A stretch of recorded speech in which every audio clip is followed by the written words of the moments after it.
Pues bienvenidos hermanos a la tercera semana de nuestro curso de Nuevo Testamento 1. En esta semana vamos a entrar ya en el contenido del primer evangelio escrito, que según la teoría de las dos fuentes que estudiamos la semana pasada, pues sería el evangelio de Marcos. Con la lectura de Carson y Moon, ustedes estarán revisando aspectos que tienen que ver con la estructura, que tienen que ver con el autor, la procedencia, los destinatarios, etc. En estos audios que vamos a tener en esta semana, vamos a tratar de revisar algunos de los temas importantes de este evangelio en cuanto a su teología. Bien, este evangelio, para introducir los temas, este evangelio que durante siglos ha sido relegado, solo a partir de 1900, con el estudio de la crítica que ya hemos hablado, ha empezado a tener relevancia en el mundo académico y también en la iglesia. En siglos pasados se leía más el evangelio de Mateo, se leía más el evangelio de Lucas. Marcos por muchos siglos fue relegado. Una de las razones de este olvido fue la idea de que Mateo había sido escrito primero, y otra de las razones que también se ha mencionado es su aparente mutilación. Algunos han visto en el pasado al evangelio de Marcos como un cuerpo mutilado, sin pies ni cabezas, un cuerpo solo con el dorso, que no tiene extensiones, solamente el dorso. ¿Por qué se ha tenido esta apreciación a través de los siglos del evangelio de Marcos? Bueno, es porque no cuenta con historias de la infancia de Jesús, ni tampoco cuenta con historias de apariciones al final del evangelio, de las apariciones del Jesús resucitado, ni tampoco con historias de la ascensión. Así que para algunos, o para muchos en tiempo atrás, el evangelio de Marcos fue un evangelio incompleto, un evangelio entonces en este sentido mutilado. En los manuscritos más antiguos aparecen 4 finales alternativos que tratan como de completar a este primer evangelio, ¿no? Los últimos versículos, a partir del versículo 9 del capítulo 16 de Marcos, no aparecen en los manuscritos más antiguos, así que en otros manuscritos aparecen variantes o versiones alternativas en cuanto al final de este evangelio. Entonces, al parecer, se trató de darle un cierre diferente al que Marcos había escrito. Otros también han visto que Mateo y Lucas, al escribir sus evangelios, también trataron de complementar el trabajo de Marcos.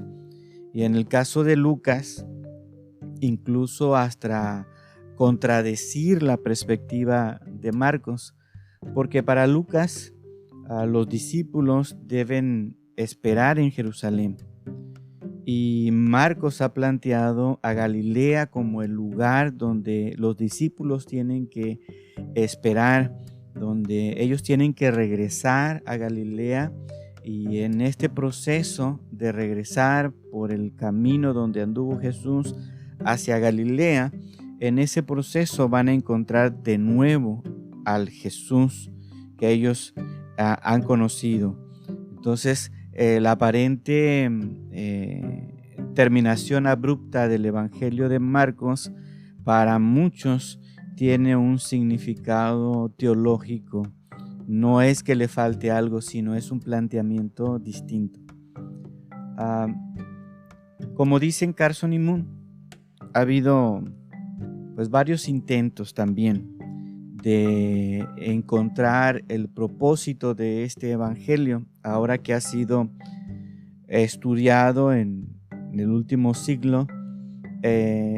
Ha habido pues bastantes intentos por tratar de entender con qué propósito escribió Marcos su evangelio, y bueno, los resultados han sido muy variados. Hay muchos temas que se han resultado de estos esfuerzos y a veces es difícil como saber exactamente el propósito del evangelio de Marcos, pero para Carson y Moon, dos temas son los más relevantes en cuanto a la teología de este evangelio. El primero tiene que ver con la cristología y el segundo tiene que ver con el discipulado. Para Joachim Nilka también existen otros temas teológicos importantes, y en este evangelio vamos a seguir algunos de estos propósitos o ideas principales en la teología de Marcos que plantea Joachim Nilka. Bien, vamos a ver en primer lugar el evangelio como un tema. Cuando vemos a Marcos como el primero de los evangelios, nosotros debemos tomar en cuenta que Marcos ha traído una novedad literaria. Hasta ese momento no había una literatura de esta forma. Aunque es muy parecido, muchos dirían que es muy parecido a escritos antiguos de biografías, el evangelio, según plantea también Javier Picasa, no es un relato de la vida de Jesús, ni un libro de mitología o un libro filosófico. El evangelio, según Picasa, en Marcos, es la actualización en forma de texto de la buena noticia histórico-pascual o histórico-salvífico de Jesús. Para Picasa, el evangelio es un intento por poner por escrito este anuncio de la salvación hecha historia, ¿no? La salvación en Jesús. Si bien para Picasa hay un trasfondo histórico en cuanto al recuento de los hechos de la vida y muerte de Jesús, es una historia especialmente entendida y expandida y proclamada más bien en clave salvífica. Es la buena nueva o evangelio de la acción definitiva de Dios en favor de los hombres. Entonces, para Picasa, esto es el contenido del evangelio. Es esta narración de la acción definitiva de Dios para salvarlo. Bueno, en el caso de Nilka, o a diferencia de Picasa, Nilka, él cree que el evangelio fue compuesto precisamente para no olvidar al Jesús histórico, al Jesús de carne y hueso.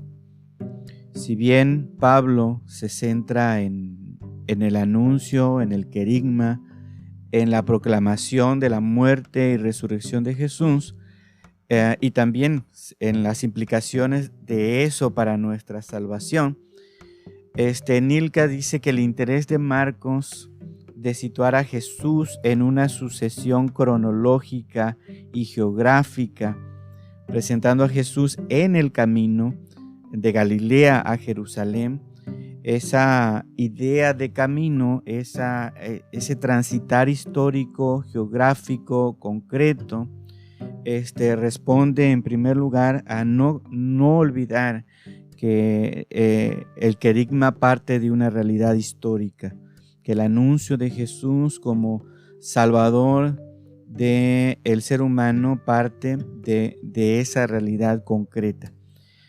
No sin dejar de lado, por supuesto, el interés teológico, ¿no?, de plantear esta idea del camino en Marcos, transitar de Galilea a Jerusalén como un camino en donde podemos encontrarnos a Jesús y en donde la periferia en Marcos tiene un lugar preferente a la centralidad de la ciudad de Jerusalén, donde los profetas son asesinados.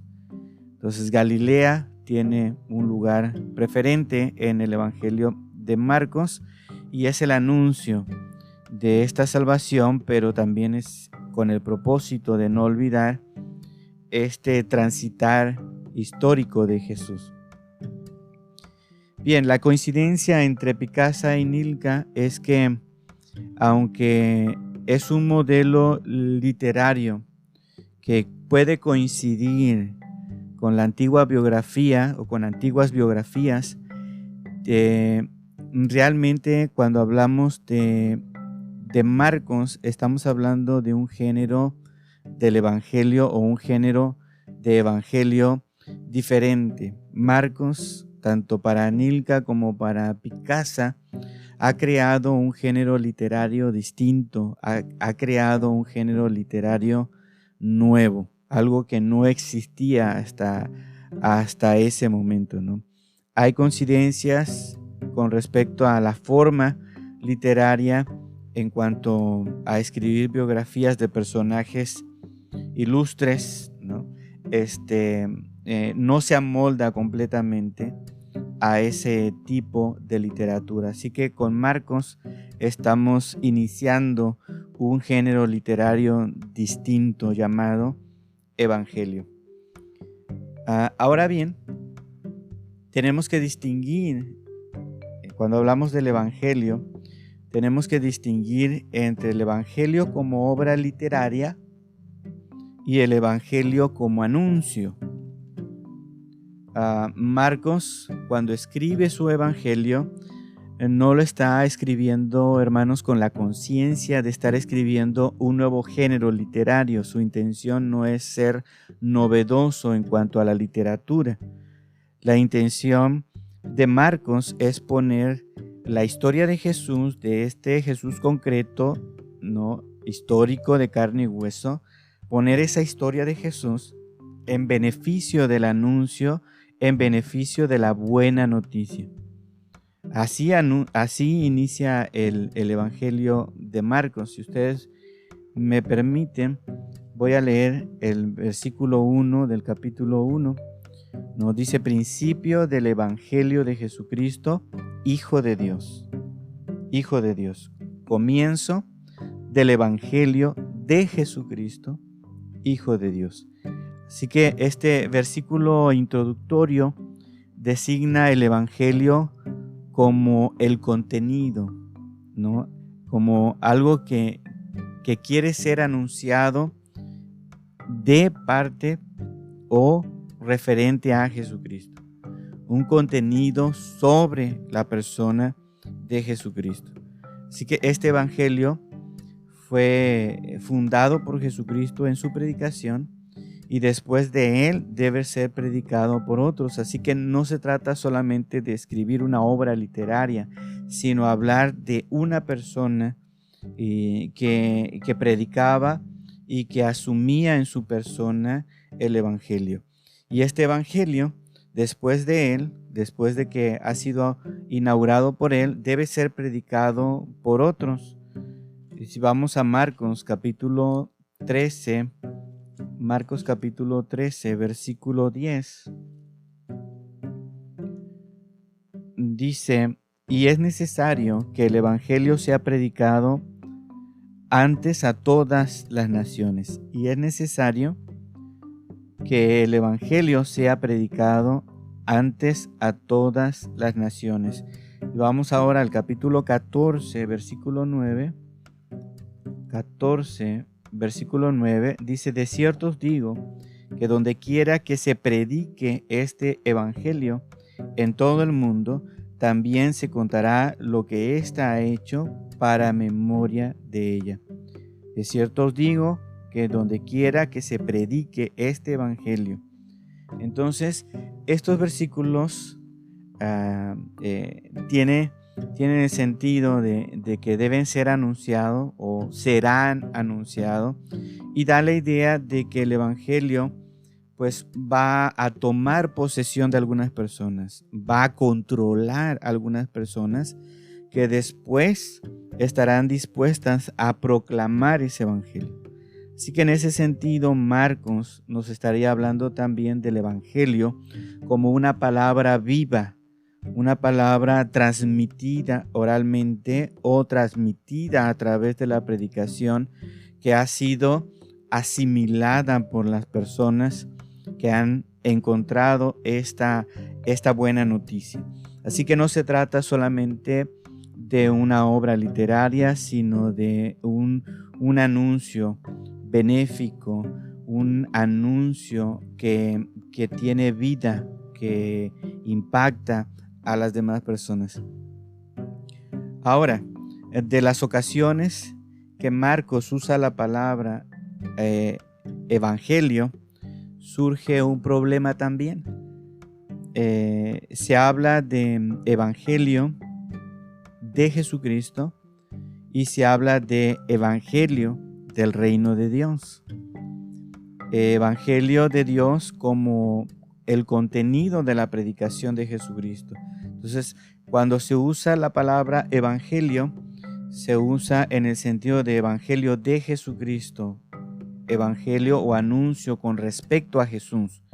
Pero también se usa en el evangelio de Marcos la palabra evangelio como evangelio del reino de Dios, no de Jesucristo, sino el anuncio del reino de Dios o el anuncio de Dios, como ese contenido predicado por Jesús. Así que tendríamos que preguntar qué tipo de relación existe entre estas dos expresiones, entre la expresión evangelio de Jesucristo y evangelio de Dios. Para Marcos son dos evangelios distintos. Uno que se predica ahora en la comunidad y a través de la comunidad, que está más enfocado en la experiencia y en la fe de la comunidad, y otro diferente que predicó Jesús.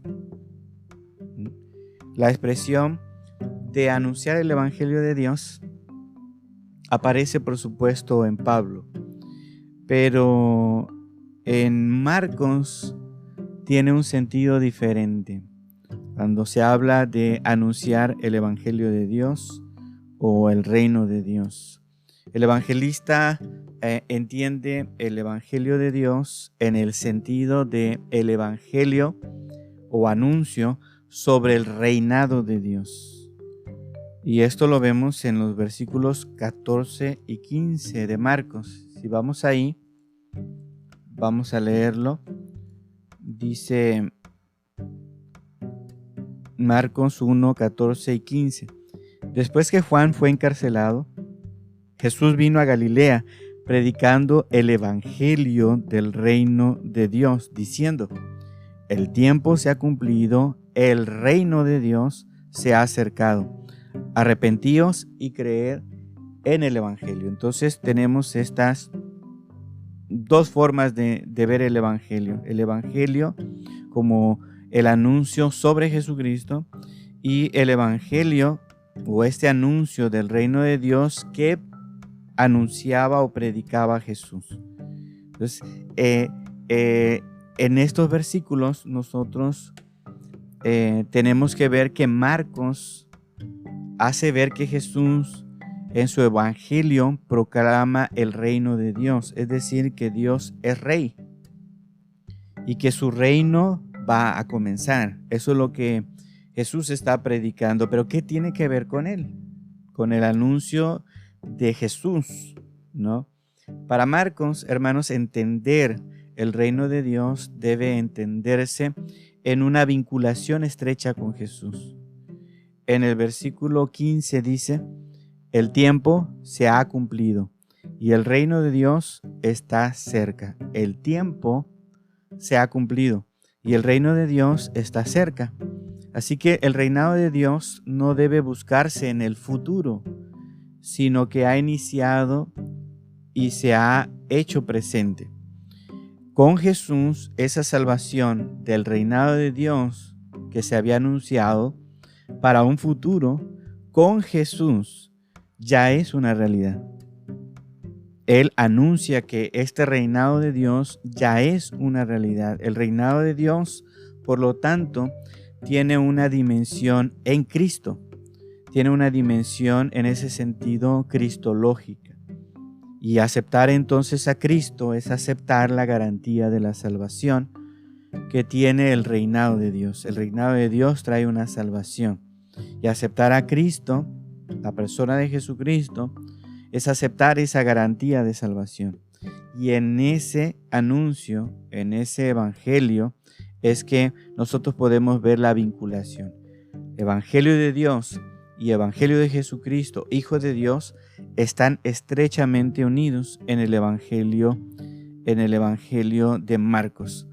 No son dos evangelios diferentes.